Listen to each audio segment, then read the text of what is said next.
Kamusta? At welcome sa ating video. Ang anime natin ngayon ay ang last part ng Season 3 Hero Academia, kaya naman kung fan kayo ng anime na ito ay magstay lang kayo at mag-enjoy sa panonood, simulan na natin. Dito ay opisyal nang nagretiro si All Might, at si All for One, ay nakakulong sa maximum security prison na tinatawag na Tartarus. Ang pulisya ay naghanda at for the usap, na ang pagkakahuli kay All for One ay pwedeng magpalakas ng loob, ng mga kontrabida gaya ng grupo nila Shigaraki. Isang matamlay na Midoriya ang nakatanggap ng text mula kay All Might na magkita sa Dagoba Beach, dito siya nagsanay para sa entrance exam ng UA. At nagdrama lang sila rito. Dito ay binisita ni Aizawa at All Might, ang mga magulang ng estudyante para ipaalam ang isang bagong sistema, ang paggamit ng dorm, para mas maprotektahan ang mga estudyante. Bagamat marami ang payag dito, kabilang ang pamilyang Bakugo, pero ang mother ni Midoriya na si Inko, ay ayaw dito dahil ang kanyang anak ay halos namamatay nang. Dahil sa pagsunod sa landas ni All Might, mula noong pumasok ito sa UA. Pero syempre hindi papayag si Midoriya rito, kaya upang patunayan ang kanyang determinasyon, ipinakita ni Midoriya sa kanyang ina ang sulat galing kay Kota, na nagpapasalamat sa kanyang pagiging kanyang bayani. Naging emotional si All Might rito, at bilang pagpapakita ng kababang loob, iniyuko ni All Might ang kanyang ulo sa lupa upang ipangnako kay Inko, na siya ay magiging isang mas mahusay na guro para kay Midoriya. Sa wakas na uto rin ito at pumayag rin. Sabay nangako si Midoriya, na magiging mas maalalahanin siya sa damdamin ng kanyang ina mula ngayon, at mag-iingat para maging mas ligtas. Samantala, natutuwa si All for One na nagmamature na ngayon si Shigaraki, kahit sa kabila ng walang gumagabay rito.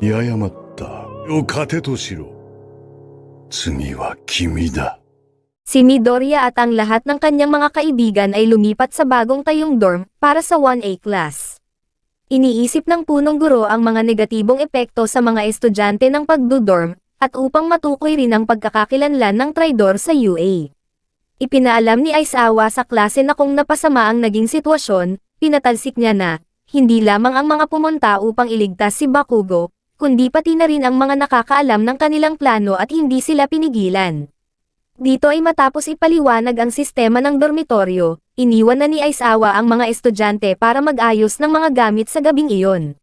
Karamihan sa mga estudyante ang hindi kasama ay sina Bakugo at Tsuyu, pinagtitignan nila ang kwarto ng isa't isa, at naglibot sa mga silid upang pumili ng isang pinakamagandang kwarto. Hanggang naisip ni Minata na tignan rin ang kwarto ng mga babae na for the laway pa, dahil sa kamanyakan. Maraming natuwa kay Sato dahil sa talento niya sa pagluluto. Maya-maya pa ay tinawag ni Uraka ang mga kasama sa Bakugo Rescue Squad sa labas. Doon, nagdrama si Tsuyu at sinabi ang kanyang magkasalungat na damdamin, na hindi niya napigilan ang kanyang mga kaibigan na lumabag sa mga patakaran, at ang kanyang pagnanais na ang lahat ay bumalik sa dati. Sinabi naman ni Uraka, na pareho ang nararamdaman ng buong klase. Humingi ng paumanhin ng Bakugo Rescue Squad kay Tsuyu, dito ay hinanda na ni Midoriya ang sarili, sa kahit anong pwedeng mangyari sa hinaharap.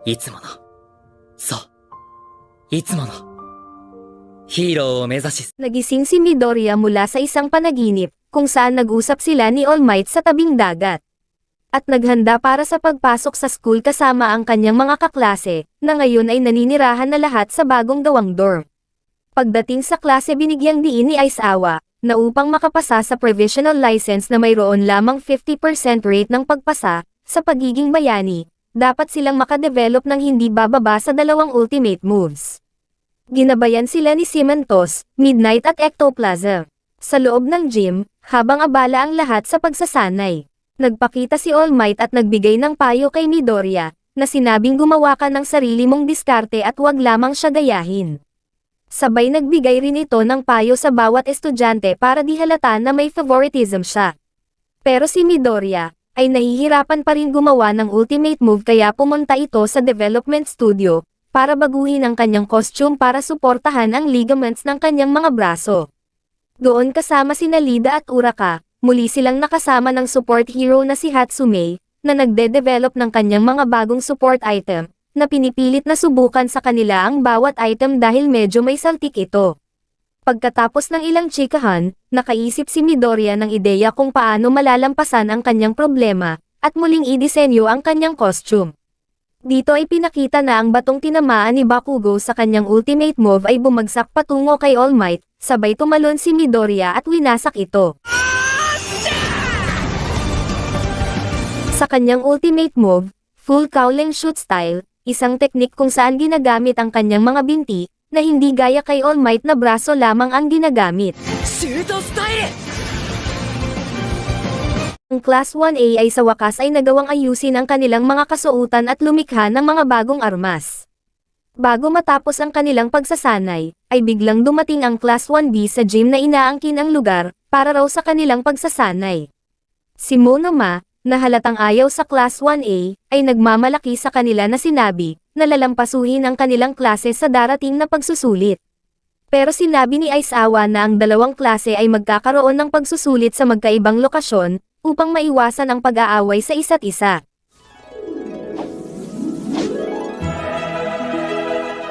Nagpunta sila sa lugar kung saan gaganapin ang pagsusulit para sa pagsusuri. Dito ay nakilala ni Aizawa si Miss Joke, isang kasamahan mula sa kanyang dating kalapit na agency.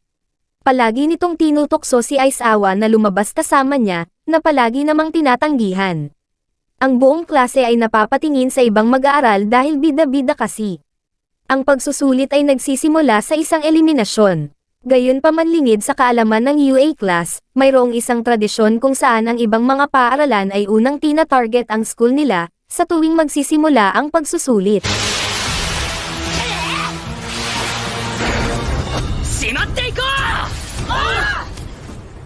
Nambangan ng mga mag-aaral ng Ketsubutsu Academy ang Class 1A, ngunit nagawa nilang iwasan ang mga bola ng mga taga-Ketsubutsu, sa pamamagitan ng pagtutulungan.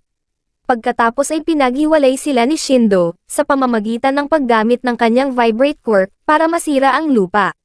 Samantala, sa ibang bahagi ng arena, ginagamit ng taga-Shaiksu High School ang kanyang quirk, na damali ng 120 students ng sabay-sabay. Isang beses nataman si Midoriya ng estudyante ng Shaiksu High School na si Keimi, gamit ang kanyang glamour quirk.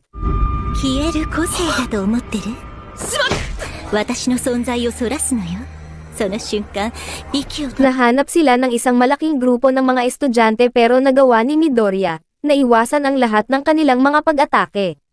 Dito ay iniligtas niya si Uraka, ngunit natuklasan niya na si Keimi lang ang nagpapanggap na si Uraka.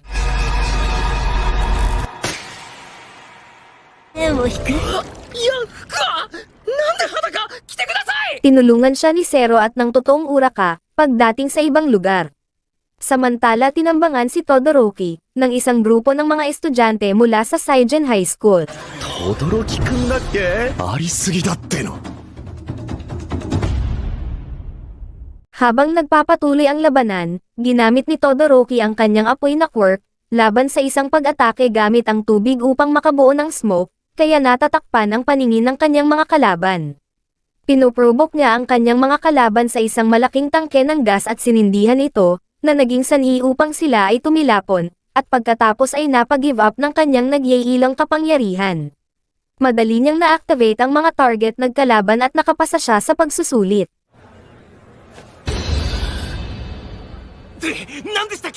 Dito ay nakulong sa isang gusali ang grupo nila Momo, kalaban ang Seiyai Academy. Sa una ay nag-struggle sila rito dahil sa matalinong plano ng kalaban.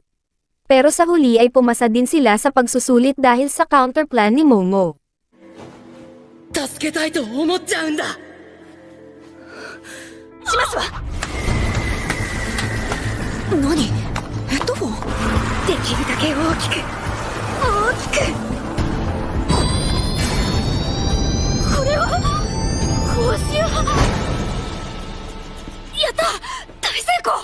Samantala, gumawa si Midoriya ng isang plano para makapasa sa pagsusulit sa tulong nila Uraka at Zero. Sa ibang lugar, maghaharap sina Bakugo, Kaminari at Kirishima laban sa Shaiksu High student na si Seiji. Habang naghihintay na matapos ang pagsusulit, nasabi ni Aizawa kay Miss Joke, na napansin niya na tila inspirasyon ni Midoriya at Bakugo ang Class 1A upang makamit ang tagumpay. Omake ni naka wa sore ga ore no class. 1年 A 組だ。Ginamit ni Seiji ang kanyang meatball quirk para hulihin si Kirishima at Bakugo. Gayunpaman, ginamit ni Kaminari ang isa sa mga granada ni Bakugo para malito si Seiji at tamaan siya ng kanyang kuryenteng quirk. 爆発爆豪は丸めたはず爆豪です Pansamantalang nawala ng kontrol si Seiji sa kanyang quirk, na naging dahilan para makabalik sina Kirishima at Bakugo at binawian siya nito. 距離攻撃ばっかなわけだありがとな雷せんだ Magkasama ang tatlong mag-aaral na nakapasa sa pagsusulit, para antayin ang pagtatapos ng pagsusulit. Samantala, si Midoriya ay gumanap bilang isang decoy, na nagbigay ng pagkakataon kay Uraka at Zero na pigilan ang lahat ng kanilang mga kalaban, at ang tatlong iyon ay pumasa din sa pagsusulit. Sa ibang lugar, hinahanap ni Lida ang mga naliligaw na mag-aaral sa Class 1A at nakita niyang nagtatago lang si Aoyama. Naawa si Lida rito at sinabing responsibility niya ang bawat classmate bilang isang class rep, kaya nangako siyang tutulungan itong makasurvive. Maya-maya pa ay bigel silang inatake ng maraming estudyante. Sinubukan nilang tumakas, ngunit nagsakripisyo rin si Aoyama, nang pinaputok nito kanyang pusod na laser sa hangin bilang isang decoy. Ang kanyang plano ay isakripisyo ang kanyang sarili sa pamamagitan ng pag-akit sa kaaway na malapitan. Na nagpapahintulot kay Lida na gamitin ang kanyang sobrang bilis upang i-target ang tatlong kalaban at makapasa sa pagsubok. At ang natitirang Class 1A ay dumating upang tumulong sa pagkatalo sa mga kalapit na estudyante. 黒きカイナの暗暗に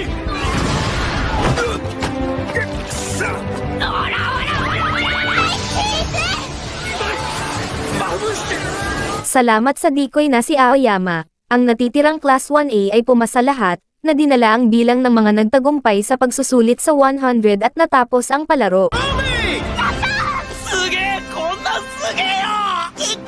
Inanunsyo ang bagong pagsubok, na ang mag-aaral ay kailangang iligtas ang mga mamamayan mula sa isang sakuna. Ang mga mamamayan ay mga profesional mula sa Help Us Company, na dalubhasa sa pag-arte, bilang mga hostage na kailangang iligtas. Naniniwala si Midoriya na ang senaryo na ito ay hango sa nangyari noong Camino Incident. Sinabi ni Lida na maraming nasawi habang ang kanilang grupo ay nakatutok sa pagliligtas kay Bakugo. Sinabi ni Midoriya na kailangan nilang gawin ang kanilang makakaya. Pinagseselosan ni Uraka si Keimi na kumakaway kay Midoriya, habang ang dalawang manyok naman ay namamatay sa inggit. Gusto sana sabihin ni Uraka ang kanyang nararamdaman para kay Midoriya, pero biglang nagsimula ang challenge. Ang mga matatandang estudyante ay nagtayo ng isang istasyon bilang first aid. Ang mga mag-aaral ay naghiwalay upang masakop ang mas malaking area at magtrabaho bilang mga koponan, upang epektibong iligtas ang lahat. Dito ay nagpasya si Uraka na labanan ang kanyang damdamin para kay Midoriya, upang mas tumutok sa pagbuo ng kanyang mga kasanayan bilang isang bayani. Mukhang maayos naman ang takbo ng mga pangyayari, hanggang sa dumating si Gang Orca para hamanin sila na kung lalaban ba sila habang nagliligtas or tatakbo o palayasin ang mga kontrabida, habang patuloy na nililigtas ang mga mamamayan.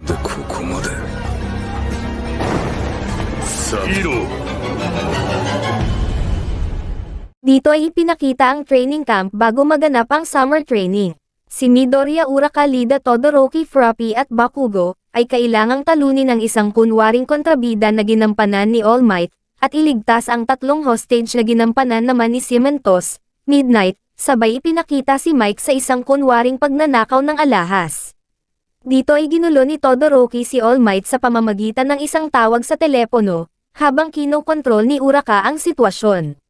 Pero biglang sumingit si Bakugo, para lamang malaman ang kinaroroonan ni All Might, ngunit nakita nila itong sugatan at patay na sa isang sugat sa dibdib. Ang mga estudyante ay nagsimulang mag-imbestiga sa pinangyarihan ng krimen. Inalis nila ang posibilidad ng isang traidor na pumatay kay All Might. Nalaman ni Midoriya na si Midnight ay ang kasintahan ni All Might na tumawag ng pulis at pumunta sa tindahan ng alahas upang subukang pigilan siya, at si All Might ay nagpakamatay para protektahan siya mula sa kanyang mga violenteng mga aksyon. Lumitaw si Aizawa at pinuri si Midoriya para sa kanyang mga ginawa, ngunit binibigyan ng 0 points ang ibang estudyante, dahil sa hindi nila napagtanto ang ginawa ni All Might ang kanyang sariling kamatayan, bilang isang pakana upang makatakas.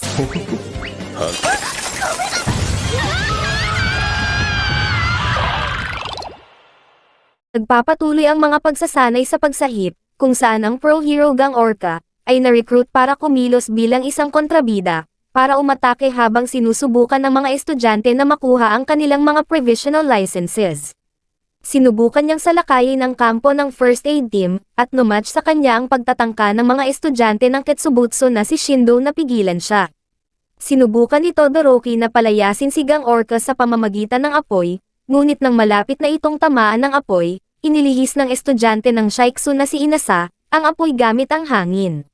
Ang dalawang estudyante ay mabilis na nagkainitan, kung saan sinabi ni Inasa, na ang dahilan kung bakit siya nababadtrip kay Todoroki ay dahil sa isang masamang karanasan sa ama ni Todoroki na si Endeavor. Lingid sa kanilang dalawa, ang apoy na inilihis ay malapit nang tumama kay Shindo, sabay nakialam si Midoriya gamit ang full cowling, at sinabing ano bang ginagawa nyo, ng pag-alit sa dalawang estudyante. Napagod si Gang Orca na marinig ang pagtatalo ng dalawa at pinabagsak silang dalawa sa lupa. Ang dalawang mag-aaral ay mabilis na napagtanto ang walang kabuluhan na kanilang pagtatalo, at pinagsama ang kanilang mga quirks upang matrap si Gang Orca sa isang apoy na spiral. Ang apoy spiral ay sapat na upang ma-dehydrate si Gang Orca, ngunit siya ay nagbuhos ng tubig sa kanyang sarili hanggang humina na ang apoy na spiral, nang biglang dumating si Midoriya at umatake gamit ang kanyang shoot style. Habang iniligtas ng iba pang mga estudyante ang mga huling biktima mula sa pagkawasak, natapos na ang Provisional Hero License Exam. Sa pagkakataong ito, ang mga mag-aaral ay tinipon upang makita kung sino ang nakakuha ng pansamantalang lisensya. Hinanap ni Midoriya ang kanyang pangalan at nagulat siya na nakapasa siya sa pagsusulit.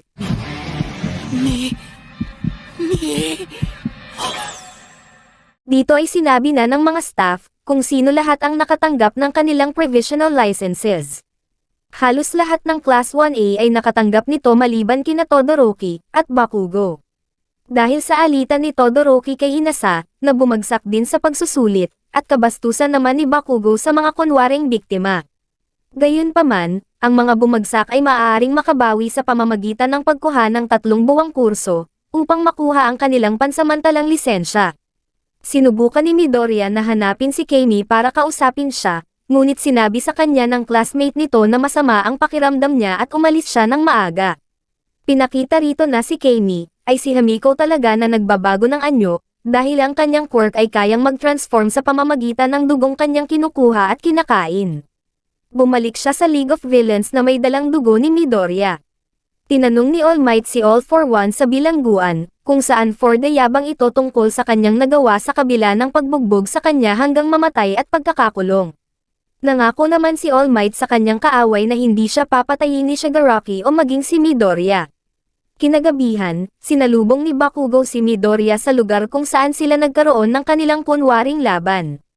Sinabi niya na nalaman niya ang mga sikreto sa likod ng quirk ni Midoriya, dahil narinig niya itong pinag-uusapan nila One for All at All Might, at nalaman niya at naunawaan na ang quirks ay maaaring ilipat.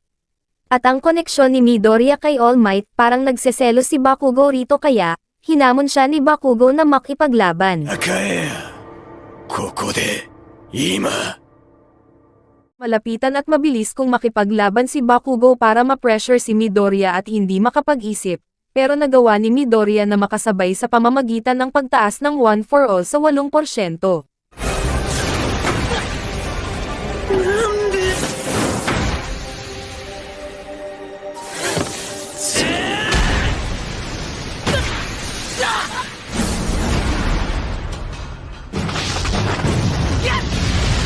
Sa panahon ng gulo, inamin ni Bakugo na kinagagalitan niya ang mentality ng isang taong dating mahina tulad ni Midoriya, na nalampasan siya, at sinisisi ni Bakugo ang kanyang sarili sa pagre-retiro ni All Might. Dito ay nanalo si Bakugo matapos mapabagsak si Midoriya sa lupa. Nagpakita si All Might na nasaksihan pala nito ang buong laban at sinabi kay Bakugo, na hindi niya dapat sisihin ang kanyang sarili sa pagre-retiro niya, at sinabi sa kanya ang tungkol sa kasaysayan ng One for All kasama si Bakugo na nangangako na ilihim ito. Sinabi niya sa dalawang batang bayani na ang bawat isa ay kulang sa kung ano ang mayroon ng isa, ang paniniwala ni Midoriya na iligtas ang iba at ang pagnanais ni Bakugo na manalo, at ang paghahanap ng balanse sa pagitan ng dalawa ay magpapaunlad sa kanilang sarili bilang mga bayani. Pagkatapos ay dinala niya ang dalawa pabalik sa kanilang mga dorm, kung saan sinuspinde ni Aizawa ang dalawa sa mga klase sa loob ng ilang araw, Midoriya para sa 3 at Bakugo para sa 4.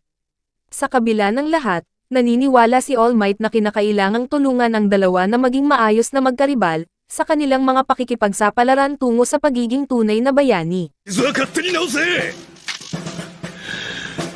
2 beses siya nagmamasid sa mga pagbabago sa lipunan, pagkatapos ng pagre-retiro ni All Might.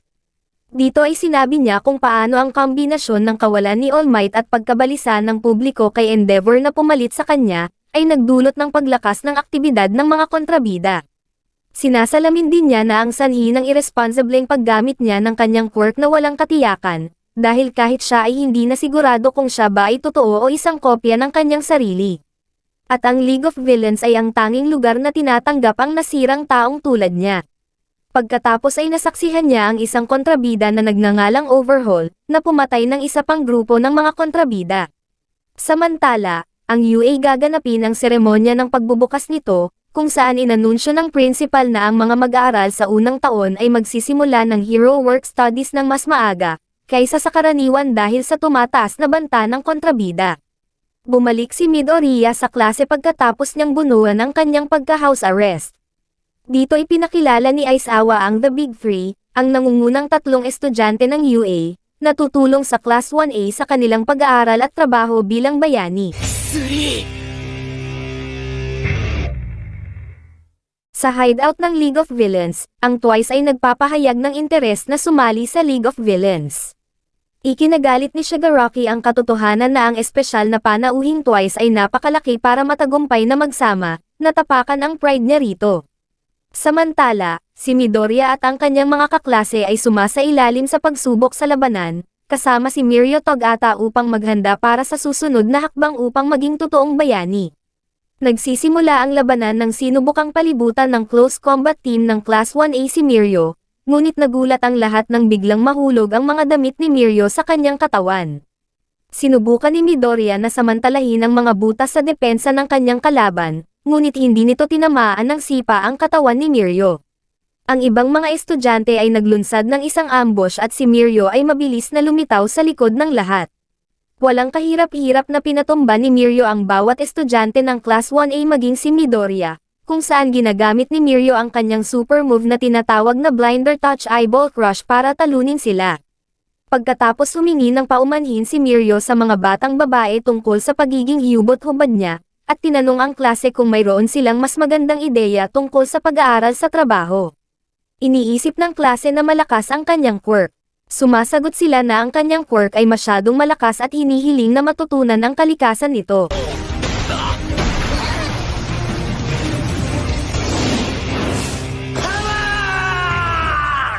Sinabi ni Mirio na ang kanyang quirk ay tinatawag na permission, pinapayagan nito ang kanyang pisikal na anyo na dumaan sa anumang bagay kung i-activate niya ito sa buong katawan. Inutusan ni Aizawa ang kanyang klase na magpasalamat sa The Big Three bago umalis, pinalakpakan ng Class 1A ang talumpati ni Mirio, tungkol sa kanyang quirk at napagtanto nila kung ano ang magagawa ng pag-aaral sa trabaho para sa kanilang mga kasanayan. Samantala ang Bubble Girl ay nagulat kay Sir Night-Eye, na ang Overhaul ay nakipag-ugnayan sa League of Villains. 2 beses pumunta si Overhaul sa isang lokasyon, upang makipag-ugnayan sa iba pang mga miyembro ng liga.